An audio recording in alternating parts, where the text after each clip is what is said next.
റഫറിയുടെ വിവാദ തീരുമാനങ്ങൾ കൊണ്ട് നിറഞ്ഞ മത്സരത്തിൽ ഒഡീഷയും പഞ്ചാബും ഓരോ ഗോൾ അടിച്ച സമനിലയിൽ പിരിഞ്ഞു. കളിയുടെ 44-ാം മിനിറ്റിൽ ഒഡീഷയുടെ മലയാളി താരം രാഹുലിന് റെഡ് കാർഡ് കിട്ടിയിരുന്നു. ബോൾ വീണ്ടെടുക്കാനുള്ള ശ്രമത്തിനിടെ എതിർതാരത്തിനെ ചവിട്ടി എന്നതായിരുന്നു കാരണം. എന്നാൽ മനഃപൂർവ്വം ചവിട്ടിയതല്ലെന്ന് വ്യക്തമായിരുന്നു. എന്തായാലും റെഡ് കാർഡ് കിട്ടി. തൊട്ടടുത്ത മിനിറ്റിൽ പഞ്ചാബ് ഗോൾ അടിക്കുന്നു. അത് ഓഫ്സൈഡ് ആണെന്നുള്ള സംശയം നിലനിൽക്കുന്നുണ്ട്.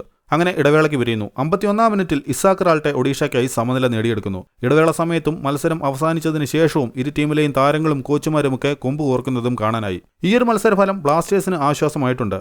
നേരത്തെ 2 കളികൾ കുറച്ചു കളിച്ച പഞ്ചാബിന് 23 പോയിന്റായിരുന്നു. ഇപ്പോഴവർക്ക് 19 കളികളിൽ നിന്ന് 24 പോയിന്റായി. ബ്ലാസ്റ്റേഴ്സിനും അതുതന്നെ. ഒഡീഷയാകട്ടെ 20 കളികളിൽ നിന്ന് 26 പോയിന്റ്. ഇരു ടീമുകൾക്കും ബ്ലാസ്റ്റേഴ്സിന്റെ അടുത്ത മത്സരത്തിന് മുമ്പ് വീണ്ടും മത്സരമുണ്ട്. അതിൽ ഒഡീഷ ഹൈദരാബാദിനോട് തോൽക്കുകയും പഞ്ചാബ് ചെന്നൈയിനോട് സമനില പിടിക്കുകയോ അല്ലെങ്കിൽ തോൽക്കുകയോ ചെയ്താൽ ബ്ലാസ്റ്റേഴ്സിന് അടുത്ത മത്സരം ജയിച്ച് ഒഡീഷയെ മറികടക്കാം. മത്സരത്തിന്റെ സ്റ്റാറ്റസ് നോക്കുകയാണെങ്കിൽ 51% ബോൾ പൊസിഷൻ ഒഡീഷയ്ക്കും 49% പഞ്ചാബിനുമായിരുന്നു.